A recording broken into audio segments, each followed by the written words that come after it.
team early. Both teams have played 3 games in 3 days. The difference is the Dashers traveled overnight from Winston-Salem, North Carolina, coming off those back-to-back losses to the Thunderbirds. And the Dashers want to get off the schneid as well. Menor wants to get back to their winning ways after a franchise-best 5-game winning streak. 18:30 remaining here in the first period from Menor Ice Arena. Yeah, Danville did have that tough trip, and they almost put one right in the back of the net as we are speaking. They found, waiting for him to turn around here, number 77, that's A.J. Tesserero. He was right there in the slot, but doesn't score, luckily, for the Icebreakers. So we'll have now a draw at the right defensive circle, closest in front of Rodebush. And taking that will be Tesserero for the Dashers. And it looks like it'll be Alex Morrow for the Icebreakers. Nope, he's going to switch out. It was Farrington. Now it is actually Alex Morrow, ironically.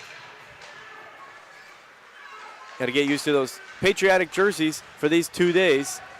The different numbers and the special wording on the back like respect, loyalty, and valor, things that make up the military. And there, Tesserero sends a shot in that is saved by Rodebush on the low side there of the left corner of the goal. Not even 2 minutes into this game. 15-17 into the game, and we are all tied up at 1. What happened on that breakdown, you think, there, Jared? Well, both teams end up getting goals on that power play. For the Icebreakers, the penalty kill struggles just continue after last night giving up a couple of power play goals after they were so good on the PK early in the year. And you thought maybe they had put it past them as they scored the shorthanded goal. But speaking of opportunities, here comes Danville skating in freely and just misses wide right off of the stick of number 77, Artem Efimov-Barakov. Now a wind-up shot, bounces off Rodebush. That was from the stick of Troy Murray. And Danville with 6 shots on goal, and the advantage here clearly over Menor in the early goings, other than the shorthanded goal. That one fired off the stick of Ensor, just goes wide left, and the Dashers are near boards. Now right back to the defensive zone, and Clauston will try for the same thing. Fowler now works it right side to Duncan. Duncan flips it into the air, near the near boards once again. Up to Clauston, feeds it over to Fowler, but it goes off a strange bounce of the stick of Fowler. Fowler keeps it alive, though, and will send it in the left-hand corner. So the only other game today was the Wolves at Battle Creek. Final game of this weekend is the Icebreakers and Dashers here for Menor Ice Arena. Good forechecking presence now by Declan Conway. 7:24 remaining in the first period of a 1-1 game. 9-7 shot on goal advantage for Menor. Now at the blue line, Henry Berger. And Henry Berger, 5'11", 180, Claremont, California, plays bigger than his frame might say, but he seems like somebody that's right there in the thick of things usually. Shot there on goal. Wrist shot just beat White. And doesn't matter how it gets in as long as it gets into the back of the net. And that goal for Nate Farrington, most importantly, gives Menor a lead. That one goes chipping high off the stick and out of play. Alex Morrow with the assist, as well as Berger.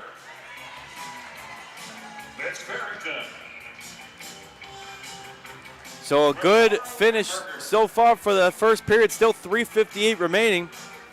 That was another power play goal for the Icebreakers, so they're now 1 for 2 on the man advantage this game. And they have capitalized on the Lake Health power play. They also have a shorthanded goal, so doing it from both ends of that advantage and disadvantage. Now it'll be Zach McKenna, the Powell, Ohio native, trying to clear it out of the defensive zone. Nice move by Duncan, but it's picked off there by Ensor. Ensor sends it up on the feed to Efimov-Barakov. Now over to that corner behind the net. Dashers trying to work it out from that tight area. 3:21 remaining. Duncan's got it at his own left defensive circle. Up to McKenna. McKenna with the feed to Stuart Dant. Made his debut last night, the lefty from Winnipeg.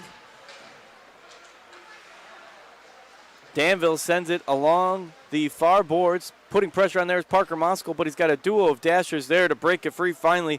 Is that puck all the way, just couldn't get to it in time. And Ezri on that assist finds Berger. So under a minute to play, and all of a sudden, the final 5 minutes has been very good for Menor, scoring 3 of their 4 goals in the last 4:07.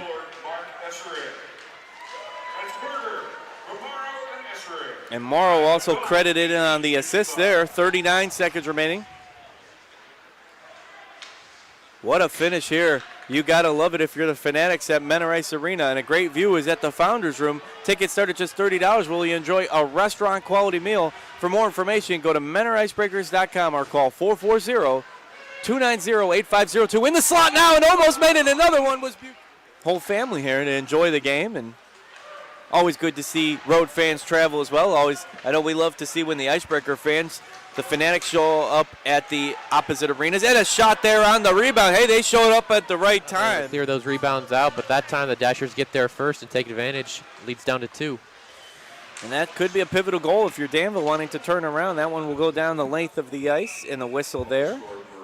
So the Dashers only 12 shots on goal. They jumped out to the early 6-1 advantage. And Jared, you had an interesting stat about playing the Dashers last year that I think our Fanatics and anyone listening else anywhere, whether it's Danville or Canada, Florida, or wherever they're listening, would be interested in learning. You know, these two teams had a ton of really good battles last year. Early in the season, there was some blowouts on both sides.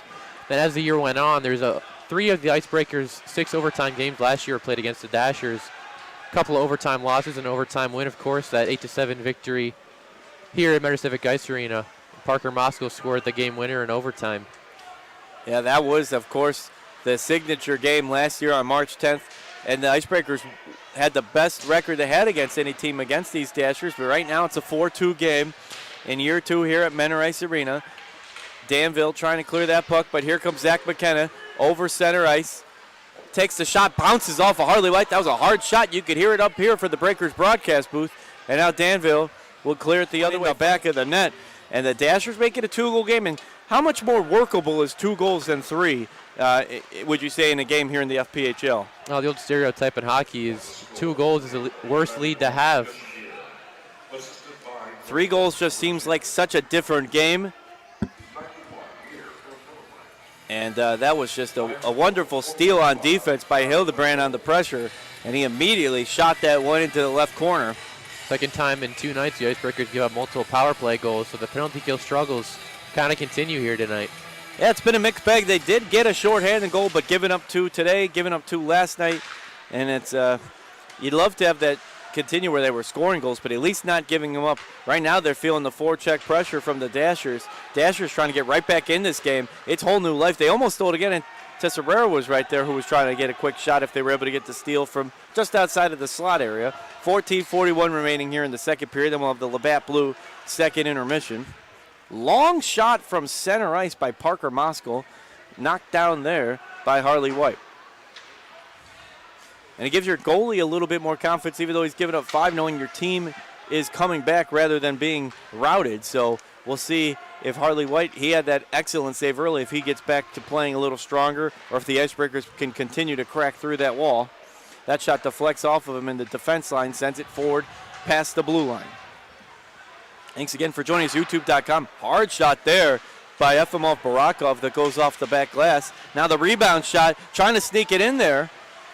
Good final cutoff by Butita. Butita will chip it in front of the Dasher bench now. Now Zelak skates through towards the left defensive circle.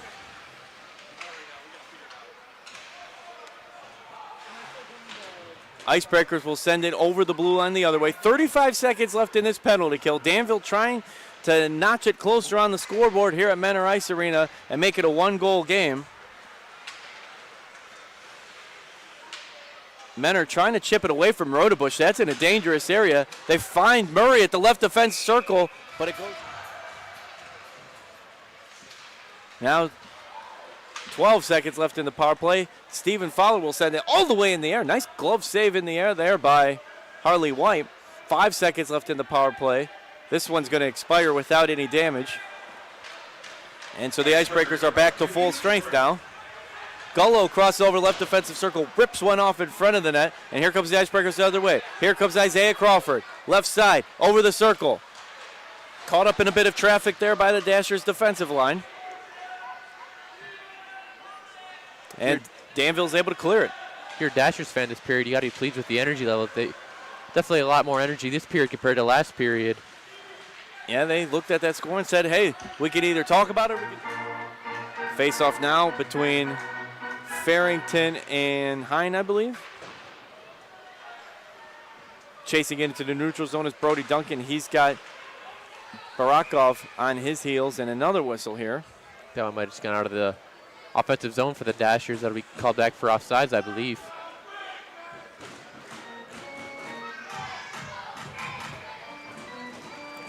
You know, I haven't seen very much of. I don't know if he's even suited up today. Is one of the other top scorers of the Danville Dashers, Justin Brawson. Yeah, that's a good point. We definitely would have noticed him by now, how many goals that man has in his career. And I believe he has, what, a 7-1 scoring line, 7-1-8 scoring line so far this season. So, yeah, I have not seen him out on the ice yet today. I was just looking at the Dashers roster and thought, wow, he's either been awfully quiet or hasn't been in. Ice getting kicked up there on the far boards in front of the Icebreakers bench as Esri had a collision with the Dashers player. Now, oh, that one, you could hear that through as Brody Duncan sends Golo hard into the near boards right in front of us. 6:04 remaining here in the first period. Harley White will come out of the net to clear that one away, but picking it up at the blue line is Stuart Dant. Stuart Dant will send that one wide right, back to Fowler. Fowler trying to work it over into the corner there. Back to Stuart Dant, who circles all the way around, sends a wide left pass to Morrow. Morrow back to the blue line to Diaz. Diaz sends it up to Crawford, near the circle, making action, tries to turn. It's a whole new ball game here for Menor Ice Arena. All things considered, the Dashers are playing a heck of a game here tonight. I'm sure a lot of those guys didn't really get much sleep at all last night with the overnight ride. I was tired hearing their schedule. They played in Winston-Salem last night and are now in Menor, Ohio. That turnaround, whether last night or this morning, and then have to eat, shower, and return to the ice for warm-ups and then a game for a 3 o'clock start. That is a tough task for any team. Now in the neutral zone, Icebreakers have it. No-look dump behind the net there by Stephen Fowler. And you're hoping to get to the Labatt Blue second intermission, I would say, if you're Coach Duncan's squad, without giving up another one. Whether they can get one would be nice, but they need to get to the intermission and kind of reset, would you say, in the third period? Yeah, for sure. Sure, Ian Duncan isn't going to be too pleased with how they... And we'll have a face-off now here. In front of White. White almost has that one dribble through, but he will again fall on it for the save. Doesn't matter how you save it, as long as you save it, and they can't let this game go to 7-4 if you're a Dasher fan listening. 2 goals in the final period is already tough enough to overcome, but 3 goals, it's pretty much out of reach, barring a miraculous comeback in the last 20 minutes. So have another face-off here. Farrington, the draw man, once more for the Icebreakers. He'll win that draw. Always very successful on the draw, the East Freetown, Massachusetts native. He gets it over to Fowler on the right side. Now Esri behind the circle. Sends it back to the circle to Fowler. Trying to get back to Esri. Good cutoff there defensively by Gullo. Gullo gets it to Murray. Now behind the net to Atwell. Atwell will send it down the length of the boards, where Berger will get it. That pass pickpocketed, though, by Murray. Murray taps it forward. Nobody home. And it'll be Berger once again. Good forechecking presence by Danville here, trying to get themselves back into this one and make it a 1-goal game, keeping it on this defensive zone of Menor. Menor eventually able to clear it forward. Fowler in a race to get it. Palmerville will get there first. And then now they came back at home and scored 10 against Battle Creek, so they have been a pretty scoring machine, although cut down last night with only 2. First time they've done it against one of the better defenses in the league. Danville's in the top half of the league, and goals allowed only giving up 3.1 per game heading into tonight. Morrow and see a player's name. Morrow and Efimov-Barakov got tangled up there and both went sliding in a somersault on the ice. Now both back up and a whistle on the ice moments later with 13-11. More of an orchestrated play right off of the draw there. Stuart Dant, he's forechecked by a duo of Dashers, and I can't believe Danville wasn't able to put that one in because there was 2 Dashers, and now there's a slew of Dashers and Icebreakers right in front of that. Danville sends it up here on the near boards. Clausen's there to pick that pass off, and he'll slice it down off the right boards. Danville and Menor kind of both just ricocheting the puck back and forth off of the boards. Nobody in sheer control of the puck. Chipping all over the ice. I think every inch of the ice has been covered over the last minute. Left to right. Now trying to reset his Clawson. He'll go behind the net. Send it off the boards, ricocheting the other way now, all the way to the stick of Harley White. White will swoop it over to Gullo. Gullo at the blue line, immediately challenged, trying to keep control of that puck. Neither team's had maintained possession of the puck for about more than 5 seconds in the last couple of minutes. Esri now over the blue line. Looks center. Nice move by Esri. He's tangled up, though, there by Efimov.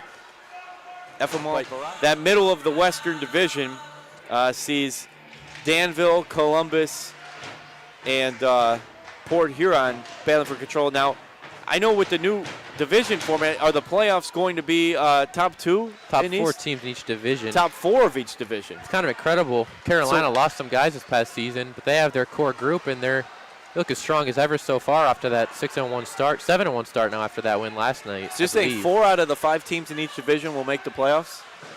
4 out of 5. It was 4 out of the 6 teams last year that made it.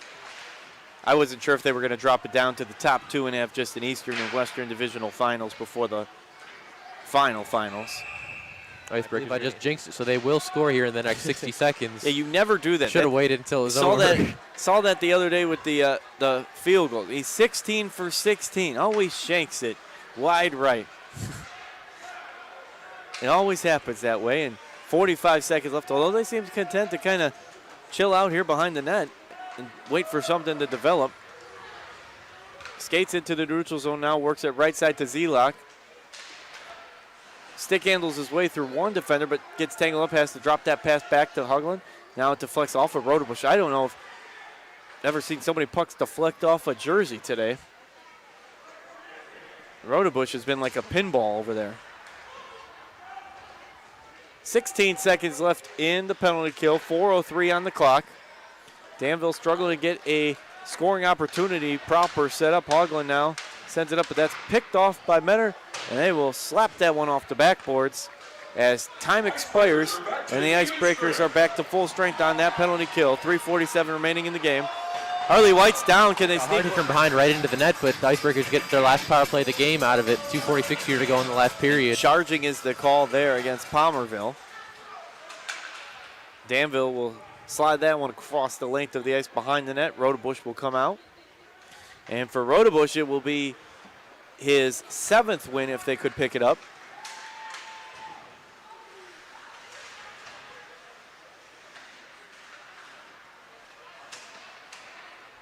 .222 remaining in the game, minute 36 left on the power play for the Icebreakers, the Lake Health power play.